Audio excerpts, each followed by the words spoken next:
Hi, my name is Danica, and today I have an original tag. So this is the Best Books You've Never Heard Of tag, and this is based on a quarterly post that I do at Book Riot, where a bunch of us talk about the books that we love that don't get a lot of attention, that most people don't know about. This was actually inspired when I saw someone asking for recommendations of little-known books or books that deserve more attention, and someone recommended Catcher in the Rye, someone recommended John Green's books, and I thought, wow, these are not little-known books. I think a lot of people don't realize that there are so many books out there that really are unknown, that have not gotten a lot of reviews, that don't get the kind of publicity and advertising budget that the big name authors do and the top most popular books do. So I'm going to link those Book Riot posts in the description if you want to see more. This has been an ongoing series, so I think there's been 4 so far, and I'm putting together another one for summer of 2019. But I thought it would be a cool thing to bring to BookTube and see what all of you think of this. And if you want to know what your least read books are, what your most unknown, most obscure books you've read are, you go to Goodreads and to your read books, and then in the little white bar at the bottom, there's an option to sort by ratings, so number of ratings. And there's a little bubble next to it where you can select ASC, which is ascending, and that will show you all your books that have the least ratings at the top. So if you're a booktuber, please do this tag and let me know what your answers are to these questions. But even if you're not a booktuber, I'd love to hear your answers. I think it's really interesting to see which books you've read are unknown and obscure and which ones are hugely popular and have been read the most. It's not always what you would think it would be. All right, so I will get into my answers to this tag. So the first question is, are there any books that you've read that are under 250 ratings? Any under 100? What about 25? And I am interested to hear other people's answers to this because the original Book Riot rule was that it had to be under 100 Goodreads ratings. And after 2 or 3 posts, I stopped getting as many contributions, and it turned out that most people had run out of books that were under 100 ratings that they had read. I have read about 100 books that are under 100 ratings, and about 200 that are under 250 ratings, 40 that are 10 or fewer ratings. I even have a couple that are actually 0 ratings, which I will explain in the next question. So the next question is, how did you hear about these most obscure books that you've read? The majority of these I heard about through the Lesbury, so most of them were sent to me for review. Some of them were sponsored reviews, which meant they were paid reviews, and what I do for sponsored reviews is I will write an honest review and then I will submit it to the person who paid for the review and ask whether they want it posted or not. So some of these books were sponsored reviews. I submitted my review to them. They asked for it not to be put up. So in that case, I don't post anything about the book. I'll mark it as read so it counts towards my Goodreads challenge, but I won't actually rate it. So that explains the books I've read that have 0 ratings because I also didn't rate it. Some of the other books that were under that 250 mark were a spoken word poet that I enjoy who did a signing in my town. There was a Kickstarter that I helped to fund, and this was for Flamingo Rampant, which is a queer children's book publisher. They put out picture books that are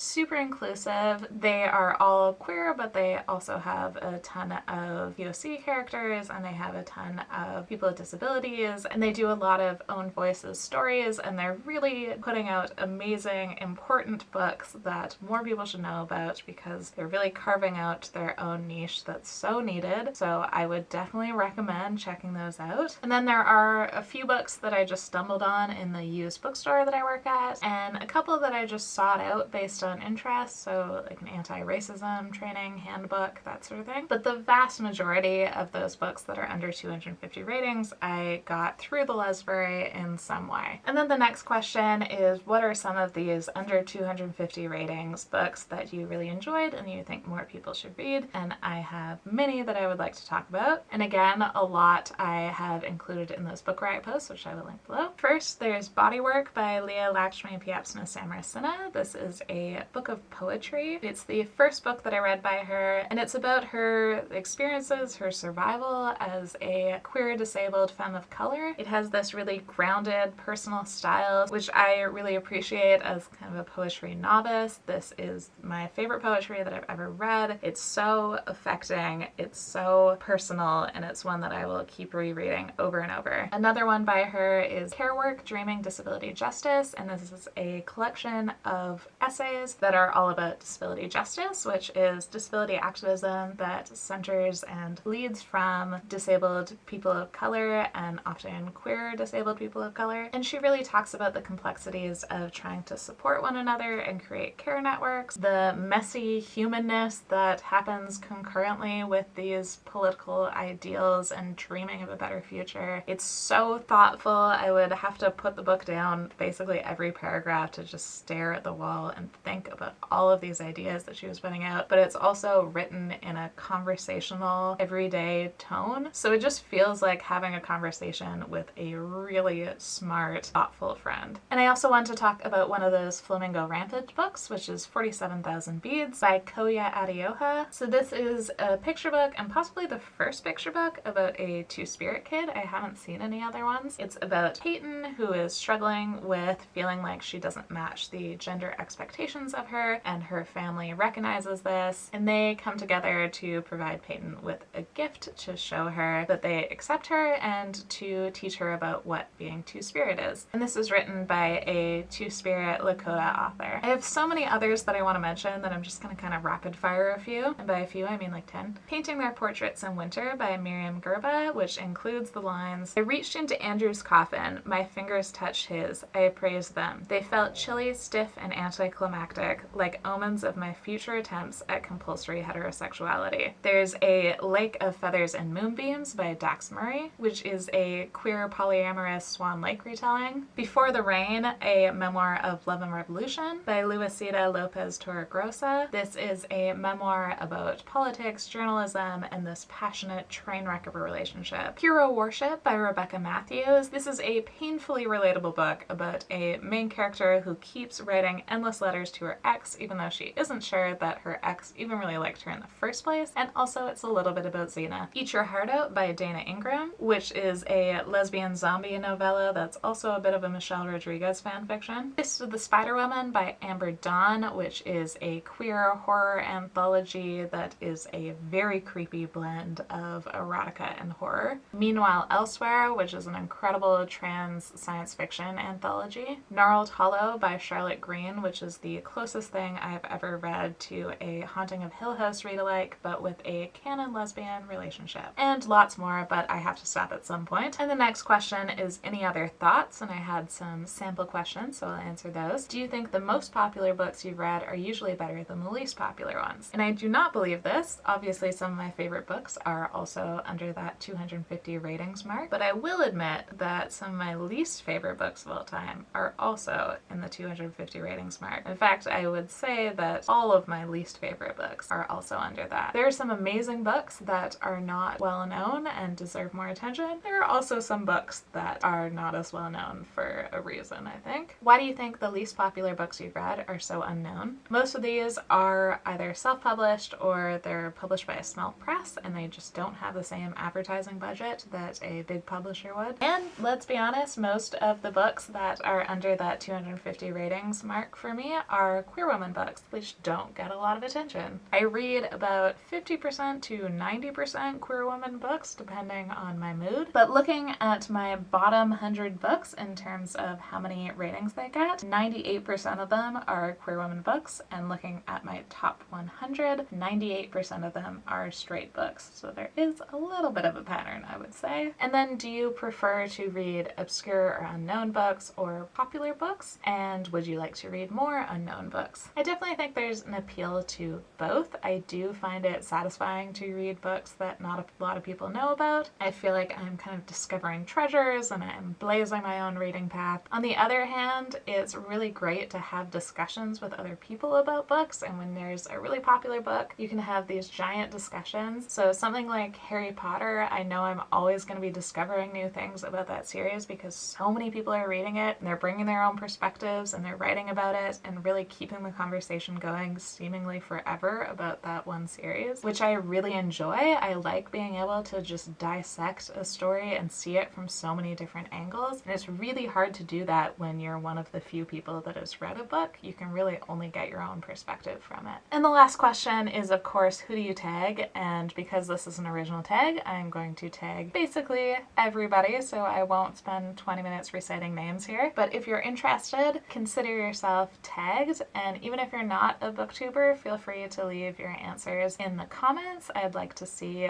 what you think about these. I will also have the questions in the description, so let me know your thoughts about this, and thank you for watching.